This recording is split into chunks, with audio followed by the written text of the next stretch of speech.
भारत से अमेरिका और इजराइल दोनों को सीखना चाहिए कि जंग कैसे जीती जाती है।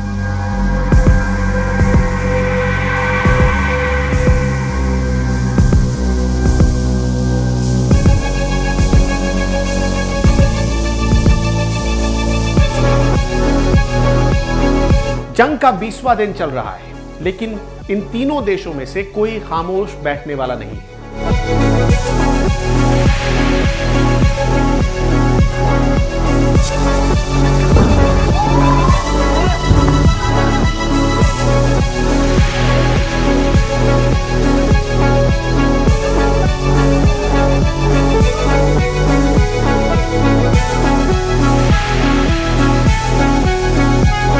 लेकिन जंग कैसे जीती जाती है, ये भारत ने दुनिया को असली जंग लड़ना सिखाकर बताया।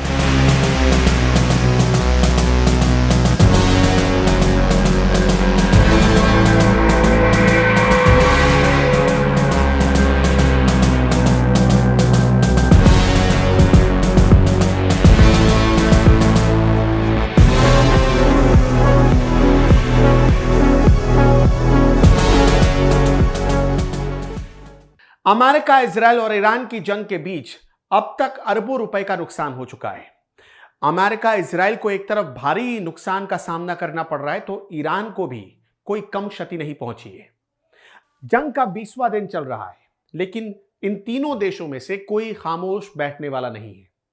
लेकिन एक बात तो दुनिया ने साफ तौर पर समझ ली है, जंग कोई बच्चों का खेल नहीं है। दुनिया को लगता है कि बम और बारूद फेंक देने से जंग जीती जा सकती है, लेकिन जंग कैसे जीती जाती है, यह भारत ने दुनिया को असली जंग लड़ना सिखाकर बताया था। हमारे देश ने, याद करिए, पाकिस्तान को सिर्फ 3 दिन में घुटनों पर ला दिया था। जैसे ही ऑपरेशन सिंदूर लॉन्च किया गया था पिछले वर्ष, पाकिस्तान की रूह कांप गई थी। उन्हें उसी वक्त यह इल्म हो गया था कि भारत उनका असली बाप है। सिर्फ 48 घंटे बीते थे और पाकिस्तानी सेना के बड़े अधिकारी, डीजीएमओ लेवल के अधिकारी, भारत के डीजीएमओ के सामने सीज फायर की गुहार लगाने लगे थे। यह भारत की वो ताकत है जिसे दुनिया आज भी सलाम करती है।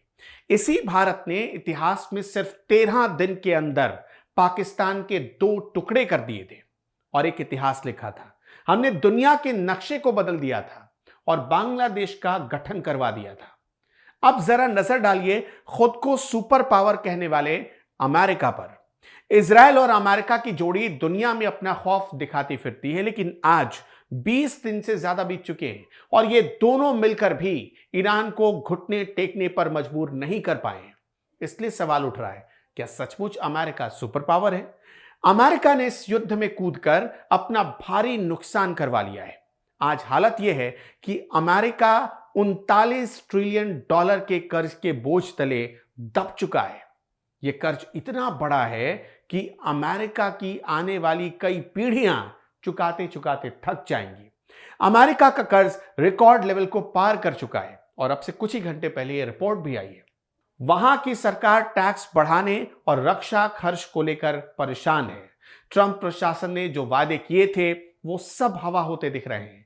युद्ध में विजेता वही कहलाता है जो पहला हमला भी अपनी मर्जी से करता है और जब चाहे उस युद्ध को खत्म कर देता है। इतना कंट्रोल तो कम से कम अपने पास रखता ही है।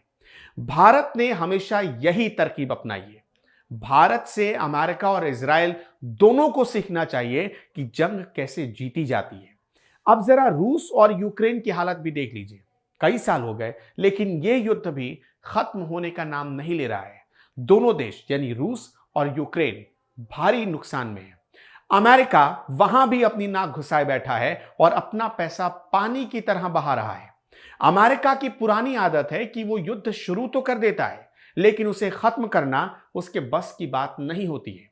याद करिए इराक का वो मंजर, जब अमेरिका वहां के लोकतंत्र बचाने के नाम पर वहां पर घुसा। नतीजा क्या हुआ? इराक बर्बाद हो गया और अमेरिका को वहां से कुछ भी हासिल नहीं हुआ।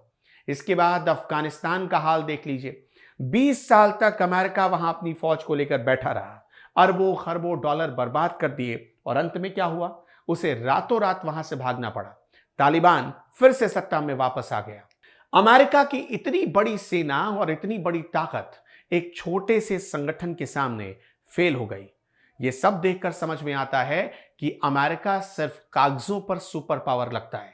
असली सुपर पावर वो होता है जो अपनी जनता का पैसा बर्बाद ना करे और दुश्मन को पलक झपकते ही धूल चटा दे। भारत ने पाकिस्तान को उसकी औकात दिखाई और दुनिया को मैसेज भी दे दिया कि पंगा मत लेना भारत से।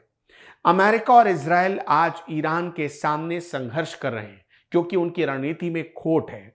अमेरिका और इजराइल की जिद की वजह से सोचिए कि कई मुस्लिम देश और खाड़ी देशों को इसका नुकसान उठाना पड़ रहा है।